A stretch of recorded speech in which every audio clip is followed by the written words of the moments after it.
seja melhor. 1 Reis, capítulo 1. Vamos ler alguns versículos nessa noite. Eu queria ler um bloco maior, mas para não me estender, vamos ler do verso 1 ao verso 7, que diz assim: o rei Davi já era velho, de idade muito avançado, e por mais que o cobrissem de roupas, ele não se aquecia. Os seus sacerdotes então, os seus servos então lhe disseram: permita que se procure para o rei, meu senhor, uma moça virgem, que dê assistência e cuide do rei, e ela poderá dormir junto de ti, para que o rei, meu senhor, se aqueça. Assim procuraram por todo o território de Israel uma jovem bonita, e acharam Abisag, a sunamita, e a levaram ao rei. A jovem cuidava do rei e lhe servia, e era muito bonita, mas o rei não a conheceu na intimidade. Adonias, filho de Agite, se exaltou e disse: eu reinarei. E preparou para si carros e cavaleiros e 50 homens que corressem adiante dele. Seu pai nunca o havia contrariado, dizendo: por que fizestes assim? Além disso, ele tinha boa aparência e era mais jovem do que Absalão. Adonias entrou em acordo com Joabe, filho de Zeruia, e com o sacerdote Abiatar, os quais aderiram a ele e o ajudavam. Vamos orar? Deus, em nome de Jesus, o teu Filho, nós nos reunimos nesse lugar, Deus, para cantar louvores santos a ti. Senhor, para alegrar o nosso coração em tua presença, para entregar-te, Senhor, o melhor que temos recebido da tua graça de ti. Nos dirija nessa noite, Pai. Orienta os nossos passos, o nosso coração. Fala conosco em nome de Jesus. Senhor, fala-nos, porque estamos nesse lugar prontamente, Senhor, para lhe ouvir. Ouvir o que tens, Senhor, para as nossas vidas, para a nossa casa, para a nossa família, para o nosso coração, Senhor, que muitas vezes almeja e deseja afastar-se de ti, distanciar-se de ti, afastar-se, Senhor, da tua graça. Ensina-nos, ó Deus, edifica-nos, e no final de tudo isso, Senhor, receba a glória que é devida a ti. Nós estamos aqui tão somente para ouvir a tua palavra, e por isso mesmo suplicamos, fala conosco. Assim oramos, em nome de Jesus. Amém. Amém. O livro de Reis é um livro que não há uma autoria certa, a gente não sabe quem foi que escreveu Reis, embora muitos atribuam a escrita a Jeremias, o profeta, mas é algo incerto, né? Há um fato que aquele que escreveu Reis conheceu todos os reis, ou pelo menos conhecia a história de todos os reis de Israel, né? Do primeiro, né, ao último, na verdade, de Davi até o rei, até o momento, né, que Israel foi levado cativo, né, até o cativeiro de Judá na Babilônia. O que trata o livro de Reis, né, irmão? Trata da vida dos reis, dos feitos dos reis que o povo de Deus teve. E o texto escolhido para essa noite, eu digo que é um texto muito especial, pelo menos para mim. É um texto que nasceu de leituras familiares, de culto doméstico. E meditar nesse texto, irmãos, nos ensinou, nos confrontou. Ao mesmo tempo, estudar esse texto trouxe consolo à minha própria casa, à minha própria família, trouxe tratamento da parte de Deus. E uma vez que terminamos Romanos, eu pensei muito o que tratar, o que falar, e orei a Deus e fui direcionado por Ele a esse texto, já que eu acredito que é um texto que tem muito a nos ensinar, né? E eu oro para que esse texto fale ao seu coração e traga tanta edificação quanto trouxe ao meu, né? Que traga tanta direção à sua vida quanto esse texto trouxe a minha. Então, sem perder tempo, eu quero caminhar dentro desse texto e explorar em especial o comportamento de Adonias, aquilo que eu intitulei para o sermão como síndrome de Adonias. O segundo capítulo fala sobre Davi, Adonias, filho de Davi, e mais adiante Salomão, filho de Davi, que será rei. E fala de uma conspiração da parte do filho de Davi, Adonias, que se autoproclamou rei de Israel. E tem todo um desfecho em torno disso, da decisão, da escolha, né, da prontidão de Adonias de opor-se ao pai, muito embora com ressalvas, com algumas atitudes diferentes, como por exemplo fez o seu irmão Absalão, que também tentou tomar o trono do próprio pai. Vamos caminhar no texto, né, começando do versículo 1, que fala que Davi já era velho, né? O rei Davi já era velho de idade, muito avançado, e por mais que se cobrisse de roupas, ele não se aquecia. Davi já estava avançado em idade, e os pecados de Davi, né, os terríveis pecados de Davi, levaram Davi a inúmeras guerras. Guerras contra inimigos que se levantaram, foram trazidos por Deus contra Davi. Mas o que mais trouxe desgaste a Davi, aflição a Davi, não foram as guerras externas, não foram as guerras que ele enfrentava fora dos muros, né, da sua cidadela de Jerusalém, foram as guerras que ele enfrentou dentro de sua própria casa. Lembrando que Davi, o espertalhão, passeando no terraço, cobiça a mulher do seu conservo, toma para si, adultera com ela, né? A engravida, a manda para casa, traz o conservo, e ele é um homem honrado, não quer entrar para dentro de casa. Entendendo que Davi pode ser descoberto, bota o cara na linha de frente, a fim de que ele morra de uma vez, Urias.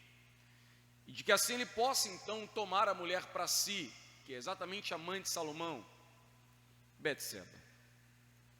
E que o pecado de Davi traz sérias consequências a ele. O Senhor disse que a espada não se apartaria da sua casa. E Deus cumpriu o que prometeu. A espada, a morte, a desgraça esteve dentro da casa de Davi. E isso moeu Davi. E isso trouxe aflição a Davi. Isso foi tirando as forças, o vigor do rei Davi. As guerras de sua própria casa trouxeram um profundo desgaste físico, espiritual, emocional em Davi. Os primeiros 4 versículos desse texto apresentam a preocupação dos servos de Davi com a sua debilidade, e que buscam de alguma maneira alguém que pudesse dar assistência contínua a Davi, que pudesse cuidar bem de perto de Davi.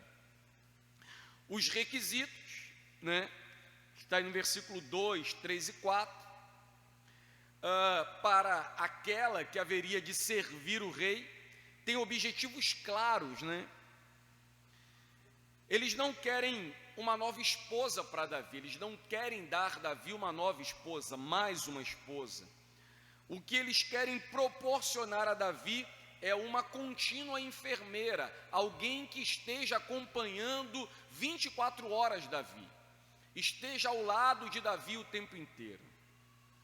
Entre os requisitos há uma questão que ocupa as entrelinhas do texto.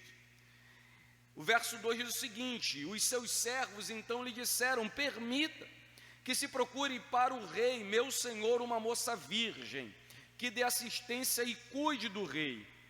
Ela poderá dormir junto de ti para que o rei, meu senhor, se aqueça. Assim procuraram por todo o território de Israel uma jovem bonita, e acharam Absag, a sunamita, e levaram ao rei. A jovem cuidava do rei e lhe servia, e era muito bonita, mas o rei não a conheceu na intimidade. Uma questão ocupa nas entrelinhas, está centrada aqui que ela deveria ser uma jovem donzela que tivesse pureza e fosse ingênua, para não se aproveitar também da debilidade do rei Davi. No versículo 3 fala que eles procuram nos limites do reino uma jovem de boa aparência, formosa, bonita, e acharam exatamente Abisag. Foi escolhida assim porque era donzela, porque era bonita. Abisag e Sunem, que era uma cidade de Issacar, lá da planície, de Jezreel, e que era uma pequena cidade, meio que insignificante, mas que sai dali, uma donzela que vai trabalhar para o rei, que vai servir o rei de Israel. A sugestão dos servos para que se buscasse uma jovem tem o fim de tratar o rei. É interessante como o reverendo Moody entendia e comentou esse texto. Ele falava o seguinte: olha, os servos queriam uma jovem, buscavam uma jovem para o rei, a fim de lhe restaurar a vitalidade perdida e o aquecesse em uma prescrição médica, vindo de uma orientação médica que foi observada até a Idade Média. Não havia nenhum significado imoral, não tinha a ver com o relacionamento sexual, mas com alguém que desse contínua assistência e que desse vitalidade, e que motivasse o rei a viver.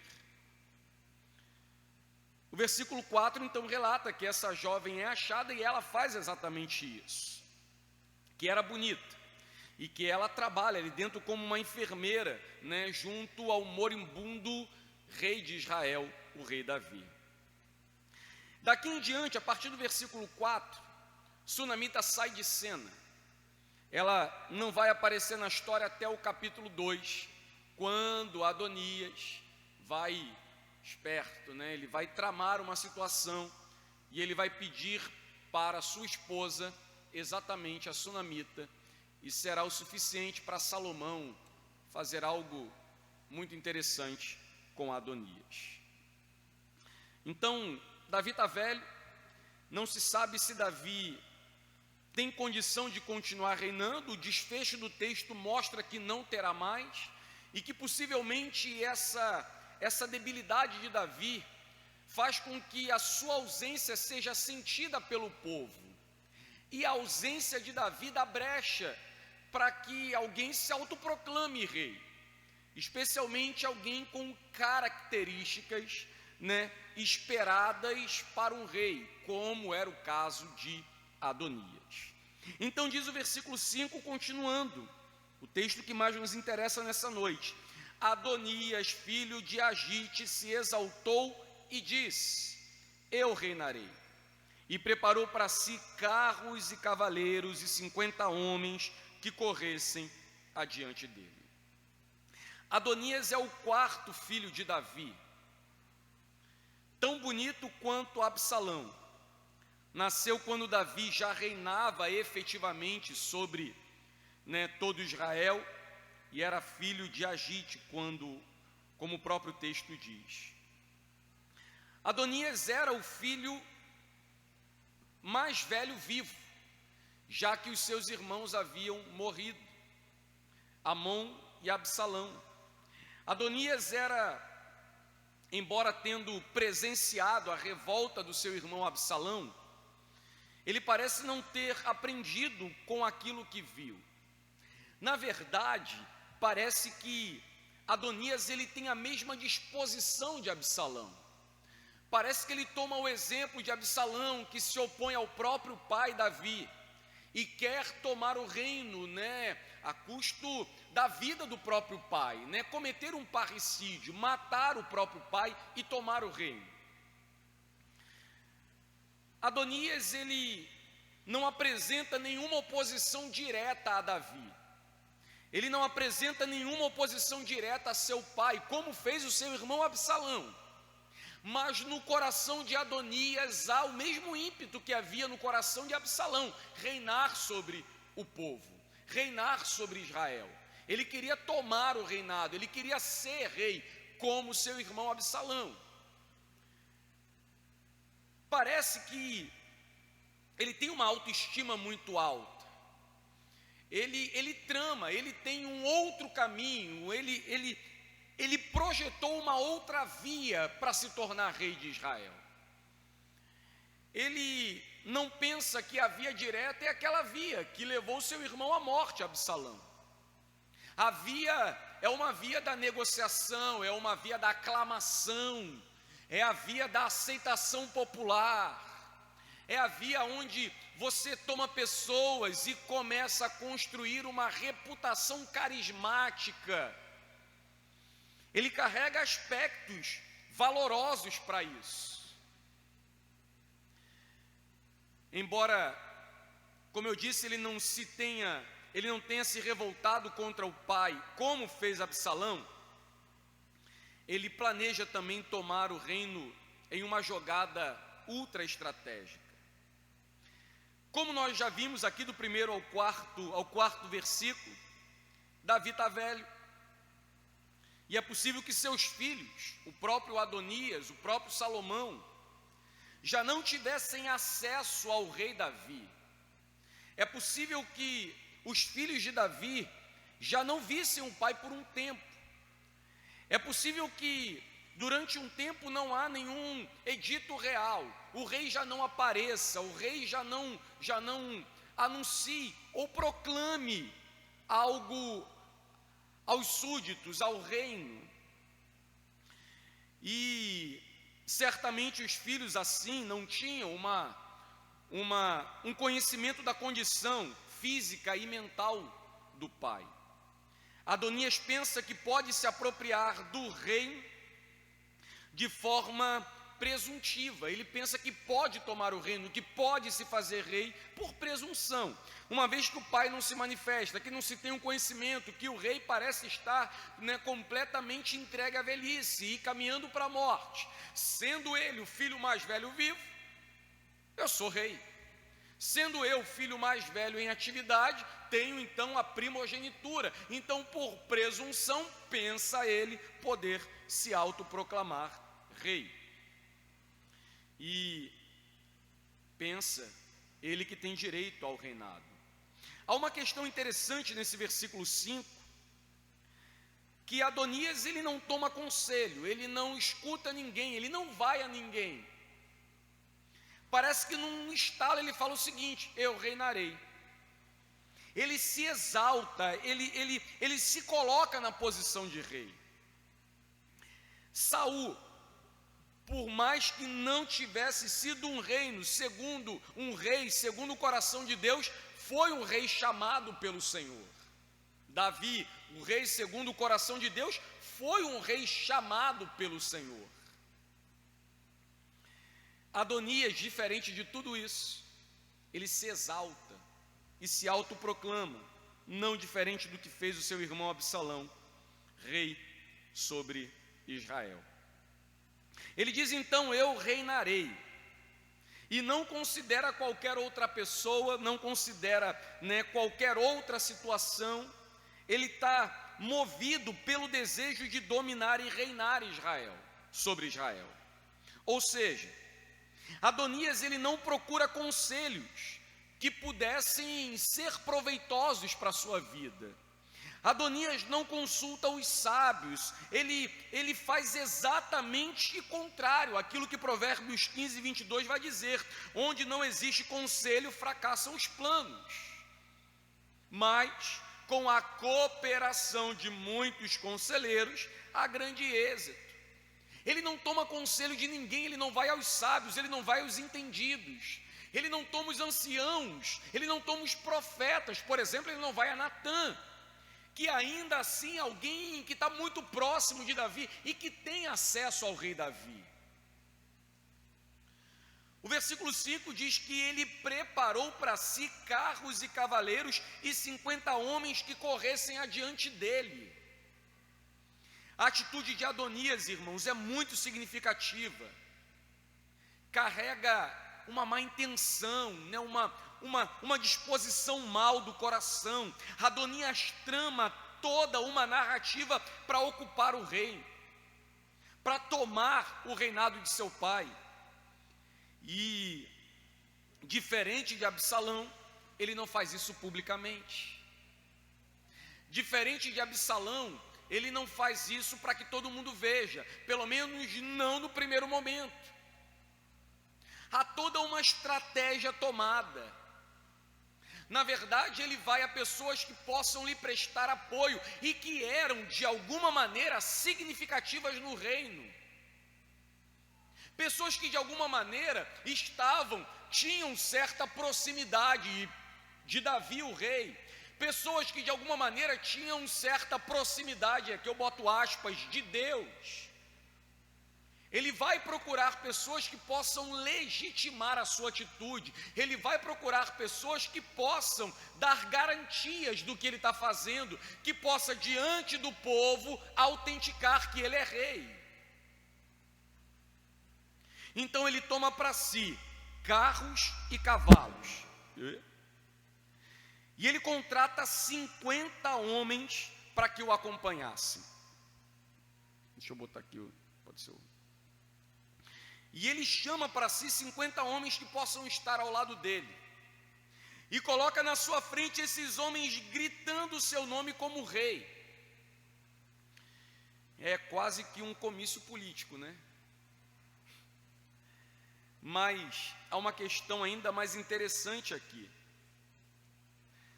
Por que Adonias ele toma carros? Por que Adonias toma cavaleiros?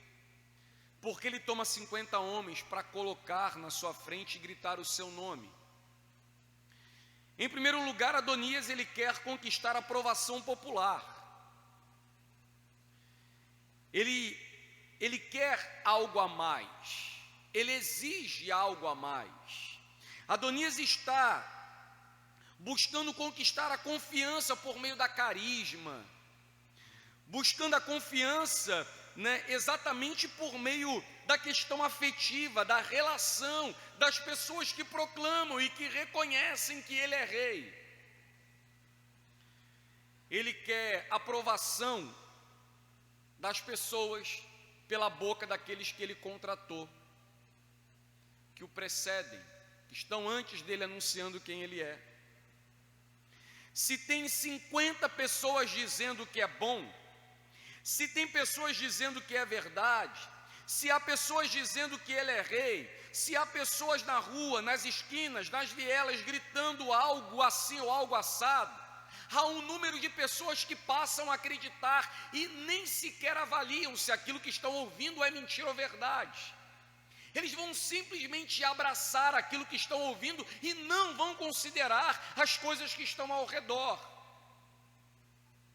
Percebe que essa estratégia de oposição, essa estratégia de reconhecimento, essa estratégia de autopromoção é praticada há muito tempo. Irmãos, até hoje, até os nossos dias, nós continuamos a encontrar pessoas assim, que não conseguem emitir opinião, embora opinião seja muitas vezes um problema. E que eu abro um parênteses para dizer isso, Nós vivemos aí o tempo da opinião. Todo mundo acha que tem direito de ter uma opinião, E as pessoas têm opinião sobre tudo, inclusive sobre aquilo que a nossa opinião não tem nenhum valor, que é a Sagrada Escritura.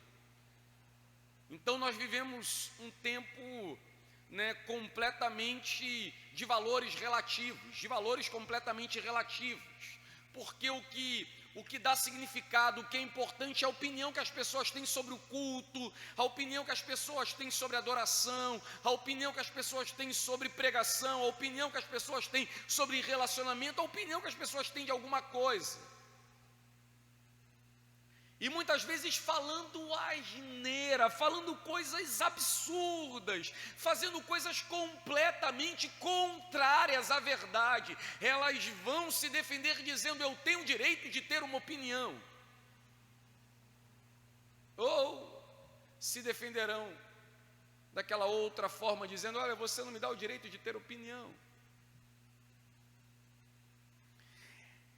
Em matéria cristã, de vida espiritual, irmãos, isso não é opinião. Nenhum de nós temos direito à opinião. Nós precisamos ser escravos da verdade, escravos da palavra, e a ela nos sujeitar. Nós não temos direito de levantar o dedo e dizer: Senhor, por que fizestes? Senhor, eu não concordo. Senhor, eu discordo. Senhor, a palavra. Como servos da palavra, nós devemos nos sujeitar a ela.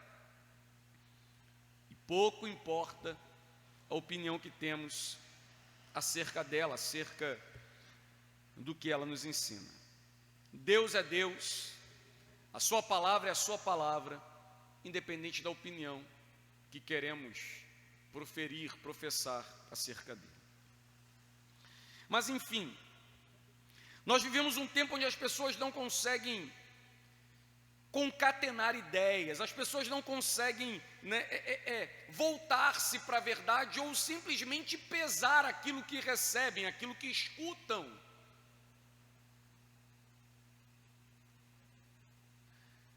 Um exemplo atual disso, irmão. Por que, irmãos, quando a gente liga a televisão, nós escutamos tanta asneira vindo da televisão? Hoje nós não temos reportagem de verdade. Você liga a televisão e é morte e desgraça. Na verdade, você liga a televisão, eu não sei mais como é que está, porque de fato não ligo para assistir, nenhum tipo de canal aberto. Mesmo quando, o gigante está jogando, evito. Então, não quero, porque ou você escuta coronavírus, ou você escuta golpe, ou você escuta Bolsonaro, e é tudo o que se tem para ouvir. E por que se propaga tanta mentira? Porque as pessoas, muito embora eu penso contrário a isso, nós estamos vendo a população tomando um caminho completamente diferente desse. As pessoas não pensam, ou escutam aquilo e olha, se é uma emissora tão grande, com tanto dinheiro, com tanta gente importante trabalhando, deve ser verdade aquilo que estão falando. Se estão dizendo que é, então é. Se estão dizendo, que é azul, sei lá, é laranja, porque olha, afinal de contas, é uma emissora desse tamanho que está, anunciando isso. E as pessoas não vão atrás de avaliar. Hoje nós temos o Google, para muitos de nós, basta dizer, ok, Google, isso, e ele vai reconhecer se ele vai dar informação.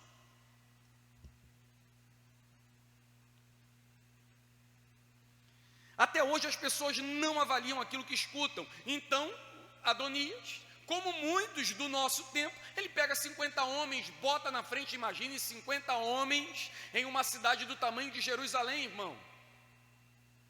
Imagine 50 homens dentro de uma cidadela, gritando, Adonias rei. E o bonitão, o rei, possivelmente rei hollywoodiano, num cavalo com cavaleiros. E mais adiante terão algumas autoridades reconhecendo esse reinado.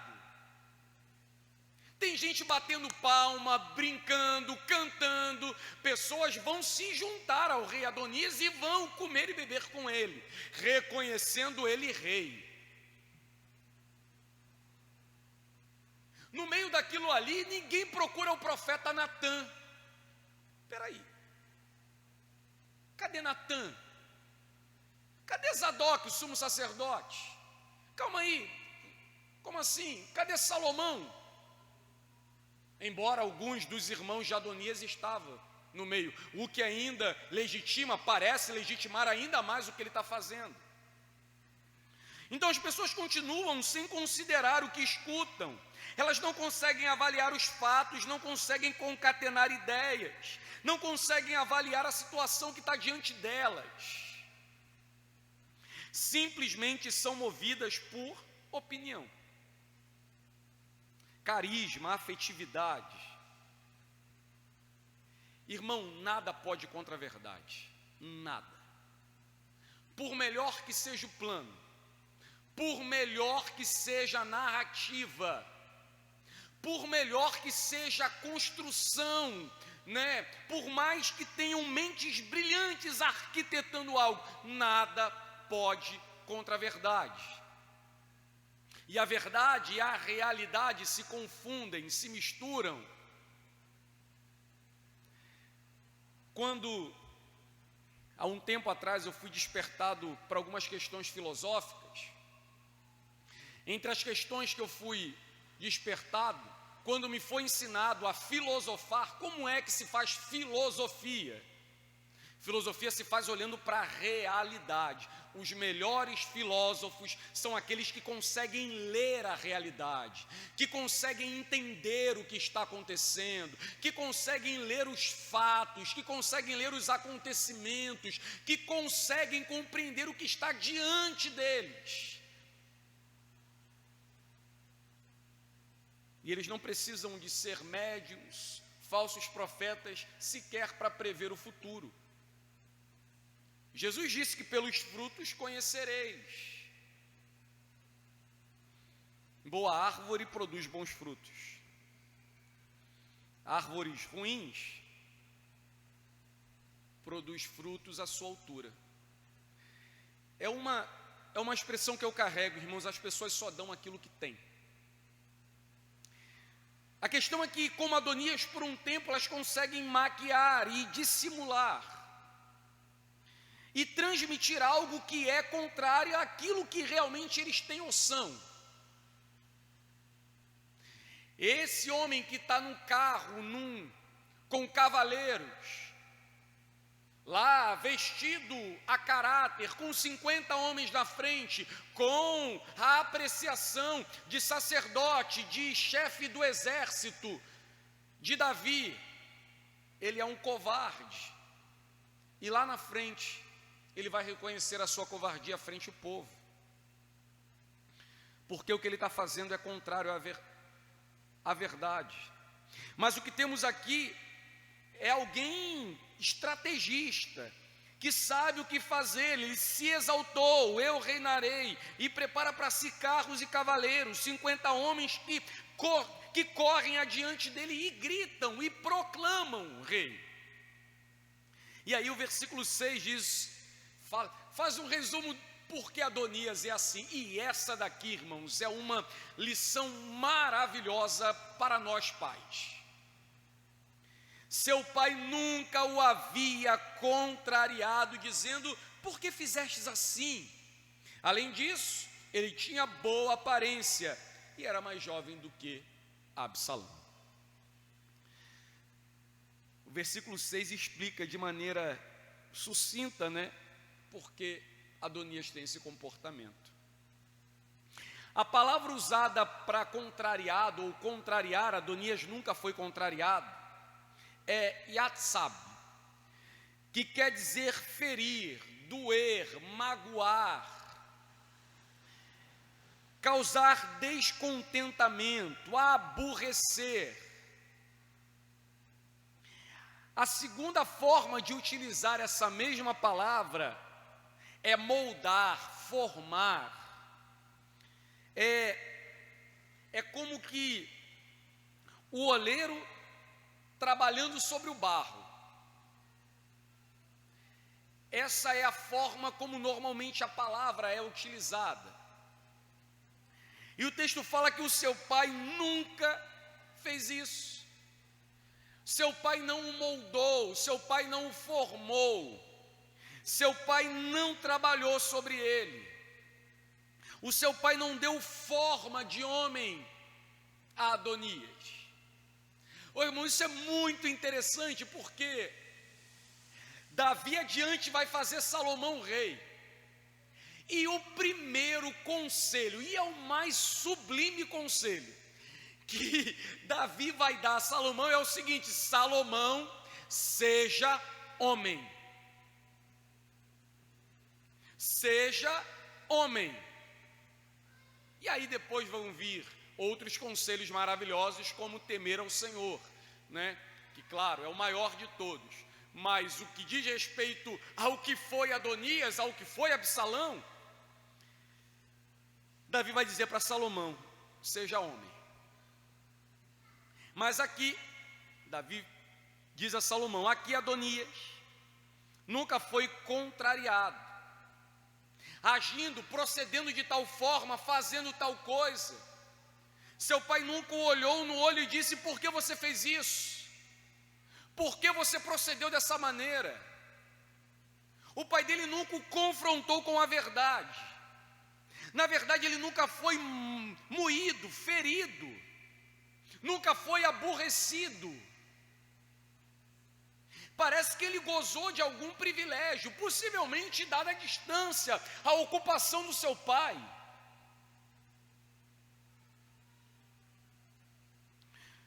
O que, dado o afastamento de Davi e a ocupação de Davi, recai a responsabilidade sobre mestres, tutores ou sobre a própria mãe, como por exemplo no caso de Betseba com Salomão. A questão é o seguinte, Adonias nunca ouviu um não. A figura do pai não representava autoridade para Davi, ou para Adonias, perdão. Ele nunca havia sido contrariado. Não havia algo diante de Adonias que colocasse limite a ele. Ele não foi educado respeitando ordem e hierarquias. Há princípios dos quais ele não poderia avançar e Adonias não entendia isso. De maneira que a figura do pai não o limitava, porque ele nunca foi contrariado. O texto diz que ele nunca ouviu uma repreensão, o que o levou a construir uma imagem dominadora e imperativa de si mesmo. Aquela ideia de que eu posso fazer tudo, eu posso realizar o que eu quiser. É como que alguém que tem o domínio das pessoas na mão e faz, e manipula, e mexe, e manda, e traz, e faz o que quer. Se ninguém me diz não, não haverá limites para o que eu quero ou faço. Irmãos, nós temos estudado entre os homens dessa igreja um assunto ultra delicado, mas que tem sido de grande edificação para os homens dessa igreja, que tem confrontado e batido nos homens, dos velhos aos jovens dessa igreja. E o Tim Chester trata uma coisa, apresenta uma questão que nos é conhecida, em que nós vivemos um tempo onde as pessoas não escutam não, onde os limites foram tirados, onde as barreiras foram tiradas, e as pessoas não sabem até onde podem ir. As pessoas pensam que liberdade é fazer o que querem, quando quiserem, onde bem entenderem, é agirem, procederem com a sua vida independente dos outros. Elas não sabem ser barradas, paradas, elas não entendem o que é limite. Se ninguém me diz não, eu construo uma imagem de mim que pressupõe ser superior, melhor, maior do que todo mundo que está ao redor. O que me leva a viver e fazer o que eu bem entendo ou quero. Não há nada que me contrarie. Se houver alguma contrariedade, nós daremos nomes e adjetivos a isso. Se houver alguma autoridade paterna, materna, civil, que se opõe ao que nós estamos fazendo, nós daremos um adjetivo a ela.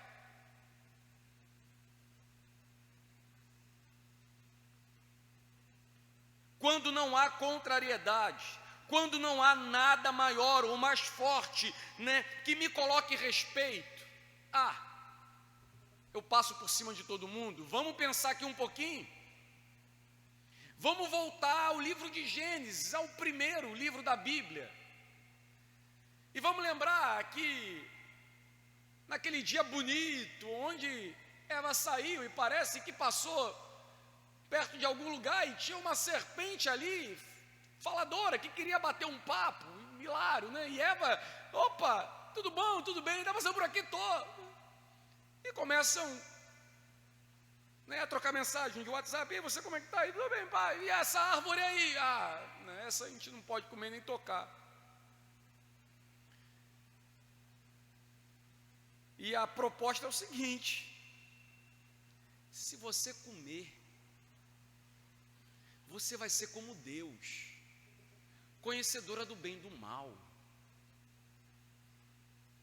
O que isso significa? Você está passando do status de criatura para criadora.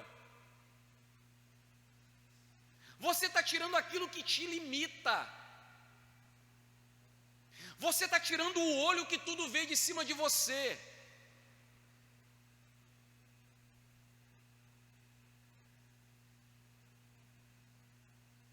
O Marquês de Sades,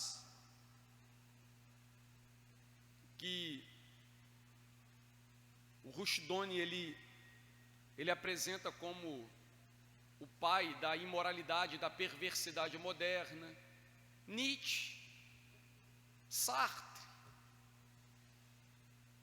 e todos os filósofos da destruição, o que eles querem fazer? Destruir a imagem do soberano, do absoluto, da ordem. Porque se você pensa poder aniquilar o Deus que tudo vê, você tem direito de fazer tudo o que quiser. O Marquês de Sade, ele não somente queria impor toda a sua imoralidade e destruição à raça, como ele não aceitava ser visto como menor. Ele entendia que o fato dele praticar toda a imoralidade, toda a perversidade possível, é de Sade que vem a ideia de sadismo. Ele pensava que ele era superior pelo fato dele poder produzir toda a maldade, toda a perversidade e imoralidade que ele quisesse desfrutar. Ele ignorou o Deus que tudo vê e confrontou as pessoas dizendo o seguinte: olha, isso me faz maior e melhor, porque eu estou livre, não há quem me pare. Eva ouviu isso e comeu do fruto, e ó, nós aqui.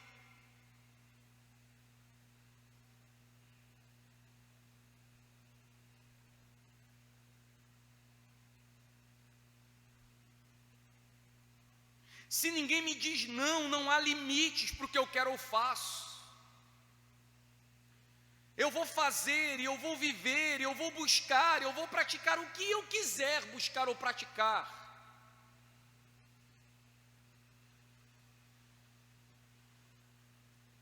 Tem dois livros que são fabulosos a leitura do livro e que trata isso aqui muito bem, irmãos. Os dois livros pertencem ao Sir Roger Scruton, né? A Alma do Mundo e o Rosto de Deus. O Rosto de Deus, em especial, é um livro que fala de moralidade e que apresenta que o problema da imoralidade no mundo é porque o mundo quer a cada dia anular, aniquilar o olho que tudo vê, o Deus que tudo julga.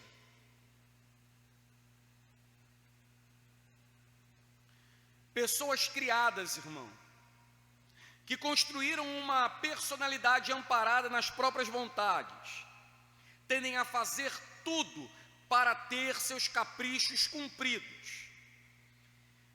Tais pessoas sempre articulam modos, meios de ter o controle e nunca aceitam se sentir feridas, contrariadas, impedidas.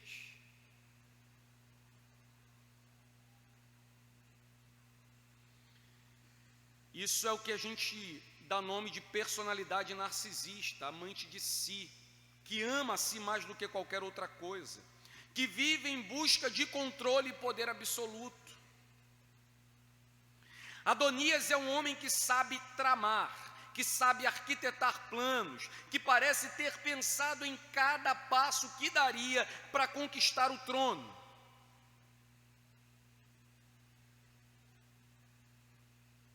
No versículo 7, veremos que ele foi além de carros e cavaleiros. Ele foi além de 50 homens que vai à frente gritando que ele é rei. Adonias, ele se confia no seu plano, na sua beleza, na sua genealogia. Olha o que diz o verso 7. Adonias entrou em acordo com Joabe, filho de Zeruía, e com o sacerdote Abiatar, os quais aderiram a ele e o ajudaram. Adonias criou toda uma estratégia para tomar o trono, toda uma estratégia para ter o controle. Não lhe bastava a pompa dos carros e cavalos, não lhe bastava os homens gritando e cantando o seu nome. Adonias vai buscar autoridades que lhe prestassem apoio. Na verdade, como veremos aí, ele não buscou os anciãos do povo, os nobres, os sábios. Ele buscou apoio por meio de homens reprovados por seu pai Davi. É meio que aquela história assim. Irmãos, eu já coloquei isso aqui em uma outra condição, em uma outra posição, de que, no caso aqui de Adonias, né? Ele vê o rei está velho, não tem quem reine, não tem quem dê ordem, não tem quem faça pelo povo. Se eu tivesse lá, eu fazia mais e melhor. Se eu tivesse lá, eu executaria melhor. O meu plano seria melhor. O meu reinado seria melhor. Mas, existe um caminho para isso. Mas esse caminho o barrará. Ele não pode ir por esse caminho, o caminho certo, o caminho do direito, o caminho da verdade. Ele pode ouvir um não, e ele não quer ouvir um não. Nunca ninguém o proibiu. Então toda a estratégia é montada em cima dele mesmo, para ele mesmo. De maneira que ele fala: Joabe, como é que tu tá? Estou aqui, sem guerra, estou meio paradão. Teu pai tomou Benaí aí para assumir a posição. Eu estou meio aqui com a minha tropa parada, eu estou meio inativo. Teu pai se aproximou de uns outros caras aí, me colocou de lado. E você, Abiatar, o sacerdote? Tu sabe que temos 2 sacerdotes, sumo sacerdote na verdade. Temos 2 sumos sacerdotes aqui. Zadok é o sacerdote, o sumo sacerdote, né, que Samuel mandou levantar. Abiatar é um sacerdote, sumo sacerdote levantado por Saul. Zadok é um sumo sacerdote levantado por orientação de Samuel por Davi. Mas, todavia, claro, Zadok tem a preferência do rei, está próximo do rei, caminha do lado do profeta Natã.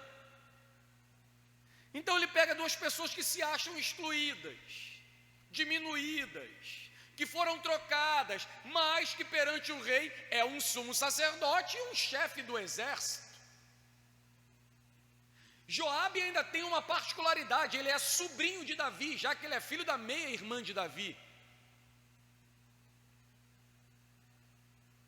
Então olha só a condição que ele monta: carros, cavaleiros, o que impressiona, 50 homens gritando, que gera alguma carisma. Olha, a voz do povo é a voz pode ser de Satanás.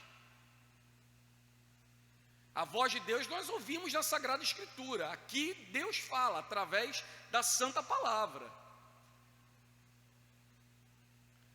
E aí temos 50 homens gritando, um comandante do exército, Joabe, que é sobrinho do rei. Olha, está aqui Joabe, sobrinho de Davi. Sabe o que Joabe é? Sobrinho, comandante do exército. Ah, esse cara tem autoridade para mim estar aqui na frente.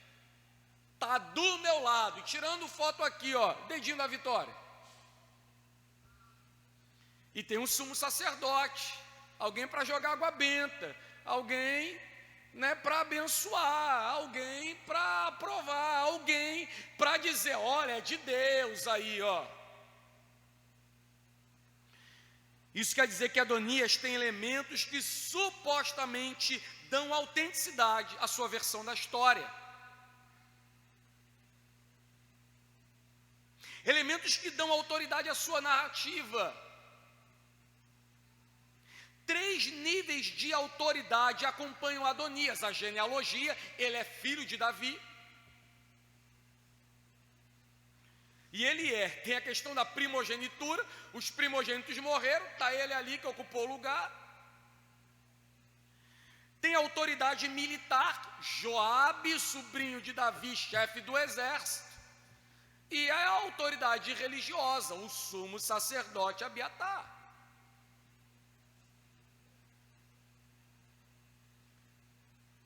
Quanto pode valer a representação dessas pessoas, irmãos? O que eles dizem ou falam tem o poder de levar as pessoas a acreditarem ao elemento de autoridade civil, ao elemento de autoridade religiosa, o elemento de autoridade familiar, afetiva. Existem elementos que colaboram para a narrativa. O formato daquilo tudo é estranho. Por que é estranho? Mas as pessoas não levam isso em consideração. Saul, que não foi um rei segundo o coração de Deus, não foi levantado rei desse jeito. Não foi com cavaleiro, não foi com cavalo, não foi com... Foi Samuel. Davi, o pai de Adonias, não foi levantado rei desse jeito.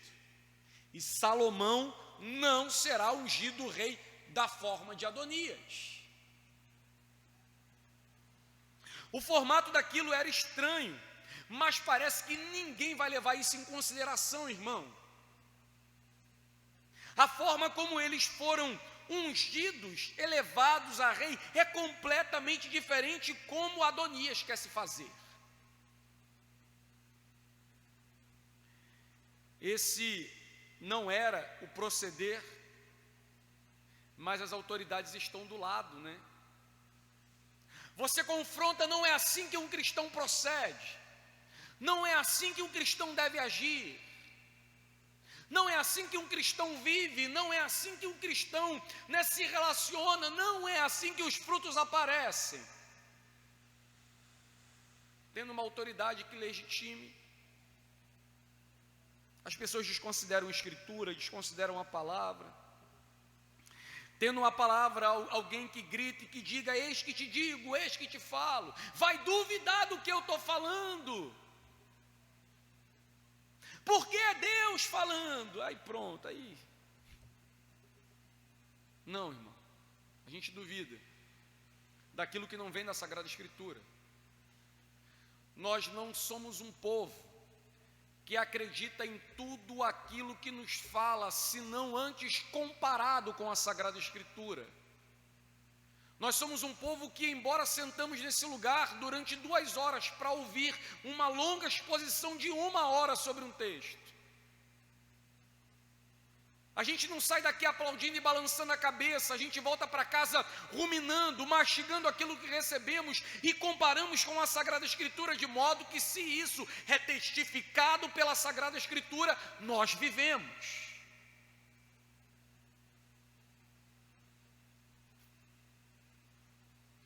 O interessante é que ninguém consulta a Deus sobre o que está acontecendo.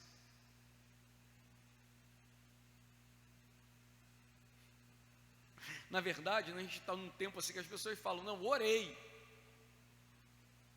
Irmão, eu não entendo, porque eu devo ser muito tapado e muito burro. Eu acho que esse é o primeiro grande motivo. E o segundo motivo maior do que esse é porque eu não encontro fundamento na Escritura. Para que Deus me mande fazer eu orei e Deus me mandou fazer uma coisa que é contrária à sua palavra. Como assim? Deus me mandou fazer eu orei, e Deus me mandou fazer uma coisa que vai contra o seu reino, a sua palavra, o seu ensino, a verdade do seu evangelho. Como assim? Mas foi Deus que mandou, porque eu orei. Tu orou foi para Satanás. Foi o próprio diabo que falou contigo, conforme falou lá com o rei Saul, quando foi querer consultar Samuel.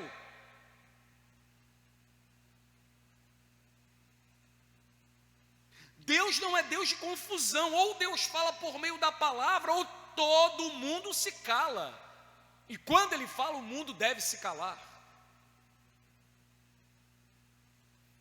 Ninguém consulta a Deus, irmão. Eles fazem. Na semana que vem a gente continua e você vai ver o que acontece. Tem festa, tem bebida, tem comida. O povo está lá, já ganhou.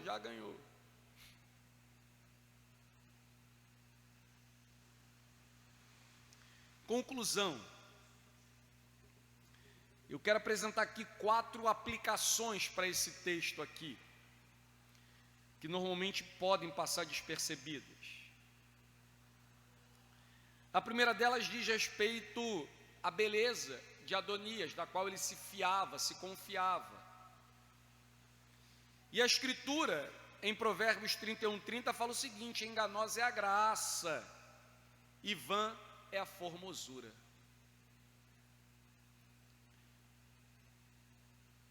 Isso se aplica à síndrome de Adonias. Boa aparência não é sinal de pureza, não é sinal de autoridade, ordem ou decência. Tem aqui um contraste no texto, que querem uma jovem donzela bonita, formosa, para servir a Davi. O que nesse caso envolvia pureza, doçura. E do outro lado você tem alguém que tem beleza, estética, mas é feio por dentro, é sujo, é mau. Enganosa é a graça e vã formosura, não se fie nela. Segundo, não cometa o erro de Adonias de se exaltar. Provérbios 27:2 diz que seja outra pessoa e te elogie, e não a tua própria boca, um estranho e não as tuas próprias palavras. Adonias, se tivesse que ser rei, deveria ser levantado, erguido, e não pagar para que falassem bem dele. A terceira aplicação que temos no texto é: não ignore os velhos, não ignore a sabedoria dos antigos, não ignore os velhos marcos. Provérbios 22:28, não remova os marcos antigos que os seus pais colocaram.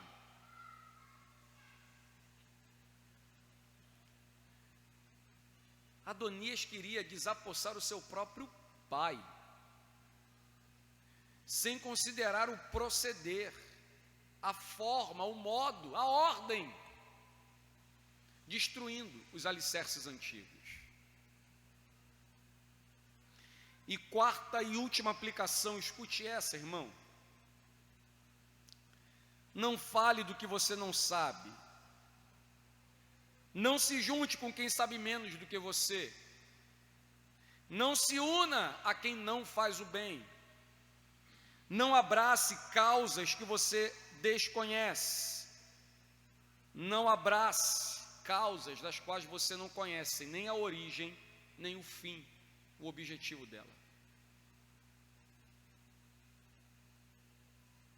Joabe fez isso, Abiatar fez isso, o povo fez isso, os 50 homens fizeram isso, os cavaleiros fizeram isso, os irmãos de Adonias fizeram isso.